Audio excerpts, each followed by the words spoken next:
Քաղաքացիների եկամուտների համընդհանուր հայտարարագրման հերթական փուլով հերթը վարձու աշխատողներինն է։ Աշխատածի մասին պետությանը պատշաճ ծանուցողները կարելի է ասել բոնուս ստանալու հնարավորություն ունեն կլորիկ գումարի տեսքով։ Մինչև 100,000 դրամ միանվագ կրթական ծախսերից եւ մինչև 50,000 դրամ ստամատոլոգիական կամ առողջության ապահովագրության ծառայությունների դիմաց վճարներից։ Իսկ ընդհանուր առավելագույն քեշբեքը մեկ տարում յուրաքանչյուրին 100,000 դրամ։ Հաջողությամբ հայտարարագրումից ու հետվճարը ստանալու դիմումից հետո երրորդյա ժամկետում գումարը ինքնաշխատ եղանակով կնստի բանկային հաշվեհամարին։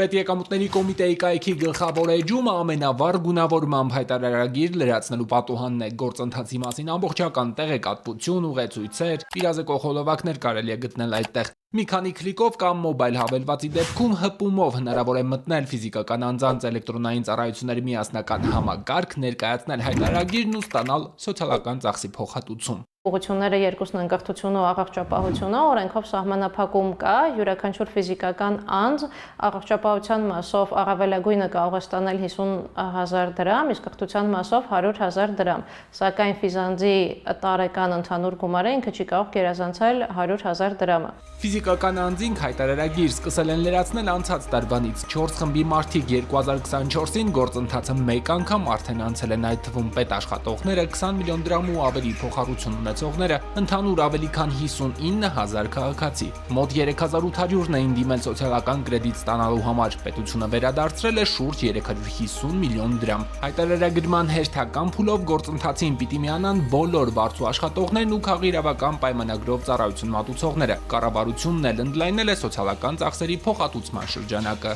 Պետք է կրթության հաստատությունից կամ առողջապահության հաստատությունից ունենա իր անունով որպես սոցիալական ծախսը կատարող անձ դուրս գրված հաշվարկային փաստաթուղթ, այսինքն այդ ծախսը հիմնավորող փաստաթուղթ։ Այնուհետև ինքը պետք է ներկայացնի հայտարարագիրը, որում ներառված է լինելու այդ հաշվարկային փաստաթուղթով նշված գումարը,